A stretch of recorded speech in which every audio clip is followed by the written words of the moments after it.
Olá pessoal, na aula de hoje a gente vai resolver a questão do Enem 2021 de Física. Na prova amarela era a questão 117, na cinza 118, na rosa e na azul 109. É uma questão que fala sobre a segunda lei de Ohm. Ela diz basicamente o seguinte, que cientistas de uma universidade da Austrália, que eu não vou falar o nome porque meu inglês é péssimo, demonstraram em 2012 que a lei de Ohm, nesse caso não está escrito, mas está falando da segunda lei de Ohm, ela se aplica mesmo a fios muito finos, composto ali por apenas alguns átomos, tá? De forma resumida, a questão diz basicamente isso pra gente. E após explicar essa parte teórica de que a lei de Ohm pode se aplicar tanto a fios finos quanto a fios grossos, é dado pra gente uma tabela. Essa tabela, ela tem dois dados realmente importantes. Um deles é a área.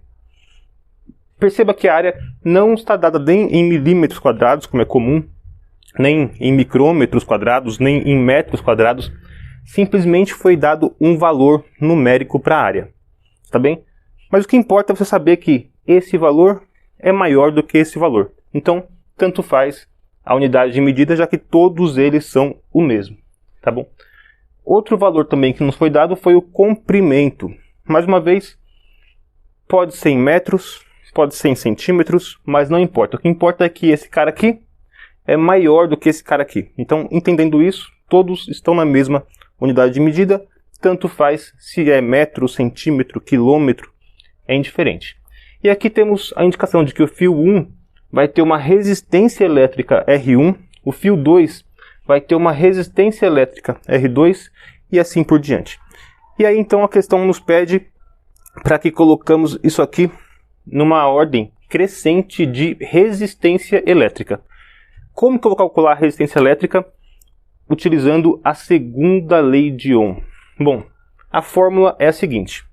Resistência elétrica é igual... Se você teve um professor meio depravado, ele te ensinou que isso aqui é a fórmula de rola, né? Rho, L, A, tá bom? Rho, lá, tá? Se você teve um professor um pouco mais depravado, ele te ensinou essa fórmula da segunda lei de Ohm aplicada ao cobre. Não escrevendo cobre, mas colocando lá o símbolo dele da tabela periódica. Então, o que importa aqui pra gente é o conceito mais básico e mais simples possível, tá? Resistência desse fio vai ser igual a Rho vezes L vezes A. Primeiramente, quem é Rho? Rho é a resistividade do material. Isso é um valor constante, um valor fixo, que vai variar de acordo com o tipo do material. Por exemplo, eu falei do cobre. Por que se usa tanto o cobre? Porque o cobre é um ótimo condutor e tem um custo relativamente baixo. Então, o cobre, né, tem uma resistividade baixa. Qual que é a diferença entre o cobre e a borracha? Por que um é um bom condutor e o outro é um mau condutor? Resistividades diferentes. Um é baixa, o outro é alta, né? Resistitividade, resistência, resiste, não permite a passagem da corrente elétrica. O L é o comprimento, tá? O tamanho desse fio. E o A é a área. Essa regra, eu não quero que pareça uma coisa muito chata, muito uma decoração de fórmulas, tá? Eu vou tentar explicar de um jeito um pouco mais visual. Deixa só eu pegar uma coisa aqui que eu trouxe. Eu trouxe dois fios, né? Dois fios aqui. E não sei se vai ter como você enxergar daí, mas os dois fios eles têm grossuras diferentes. Na verdade, o que conta mesmo não é a parte de fora, mas sim a parte de dentro desse fio aqui, que nesse caso aqui é o cobre, tá? Eu vou desencapar ele aqui rapidinho. Nesse caso aqui é o cobre. Então, quando você pega dois fios, né? Um deles tem mais cobre do que o outro, tá? Se você já acompanha o canal há algum tempo, já sabe que eu costumo sempre dar o mesmo exemplo, que é para você aprender e lembrar.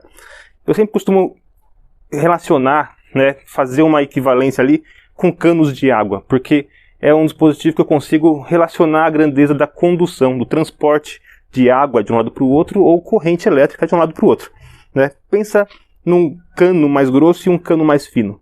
Quem consegue transportar água de um lado para o outro em maior quantidade? É o mais grosso. Então, esse fio mais grosso, que tem mais cobre, ele vai ter capacidade de transportar mais corrente, ou seja, com menos perda, nesse caso aqui, do que esse cara aqui, tá?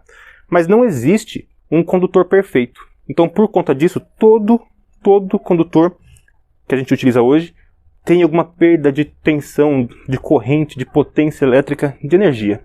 Ou seja, se eu coloco um certo tanto de energia aqui, o que sai aqui é um pouco menos. E quanto maior for esse fio, mais eu perco energia elétrica. Quanto maior a distância em que eu vou ter que mandar energia para algum lugar, mais eu vou ter essa perca de potência, tá? Então, isso aqui demonstra para vocês um conceito um pouco mais real, está bem? A ideia básica de que a resistência de um fio, né, quanto que ele vai impedir ou impossibilitar a passagem da corrente elétrica de um fio, depende do tipo do material, é cobre, tá? É cobre. Então, ele apresenta baixa resistividade, ele permite que a corrente passe, tá? Se fosse um material com uma resistividade maior, um material que tem dificuldade em conduzir, em transportar a corrente elétrica, esse valor seria bem diferente. Vezes o tamanho é um outro valor que quanto maior for, pior, né, para conduzir a eletricidade. Ou no caso, maior vai ser a resistência que eu vou ter. E quem que é inversamente proporcional? A área. Quanto maior a área, mais corrente eu consigo passar e com isso menos perda eu vou ter, tá bom?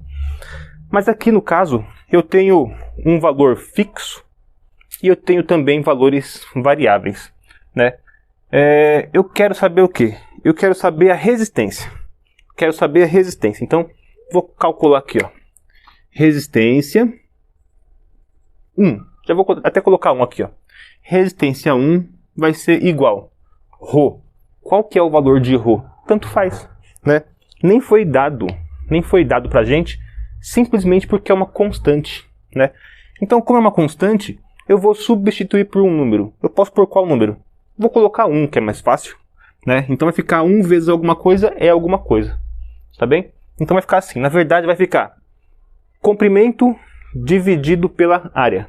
Comprimento dividido pela área. Então vamos ver aqui no caso do R1. Comprimento 312 dividido por 9. Então vai ser 312 dividido por 9. Isso vai dar algo entre 34 a 35, mais ou menos, vendo aqui. Vai dar 34, alguma coisa. Eu vou colocar 34 a 35. Tá? No caso agora do R2.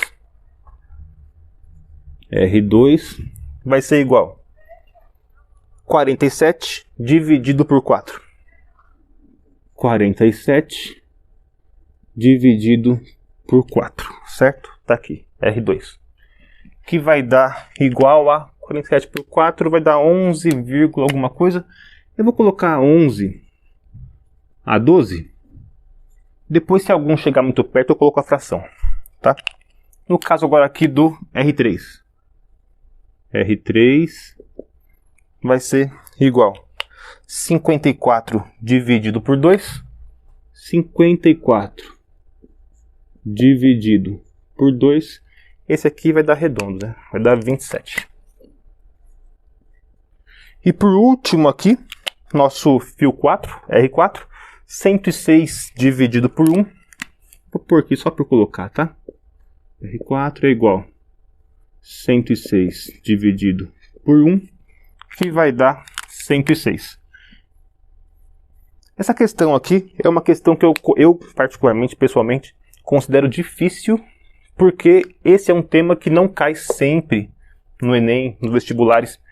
Então, quando você vai estudar num cursinho ou num mapa, no que for, eles não te mandam estudar isso, segundo a lei de Ohm, tá? Isso aqui acaba diferenciando um pouco as pessoas, de forma que ele vai te dar ali uma condição maior ou menor, para que você acabe se diferenciando dos outros. Então, quando você quer fazer um curso que é o mais concorrido, você precisa acertar esse tipo de questão, tá? Mas realmente não é uma coisa que todo mundo sabe, tá bom? A questão pergunta o seguinte: qual que é a sequência aqui numa ordem crescente? Vamos ver quem são os menores. Bom, o menor está aqui, ó, de 11 a 12 ohms, tá? Resistência elétrica se mede em ohms. 11 a 12 ohms. Então o primeiro vai ser R2, tá? Ou seja, tem que ser um desses dois aqui. Tá bom? Então quem que vai ser aqui o segundo maior agora? O segundo maior aqui, em ordem crescente, vai ser o R3, que está em 27 ohms. Então vai ser R2 é menor que R3. Só que então a gente já pode dizer que é a alternativa C que está aqui, ó, né? Mas se formos continuar, só para confirmar, tem que fazer isso, né? Você vai fazer o quê? Próximo, R1, 34 a 35 ohms. Então vai ser R1, que é menor do que o maior de todos, que é R4, 106 ohms. Então vai ser R4. Então bateu aqui, ó. R2, R3, R1, R4. R2, R3, R1, R4. Tá? Deixe no comentário se você acertou essa questão no Enem, né, se você fez, tá bom? Se inscreve no canal, não esquece. Beleza? Pessoal, até a próxima.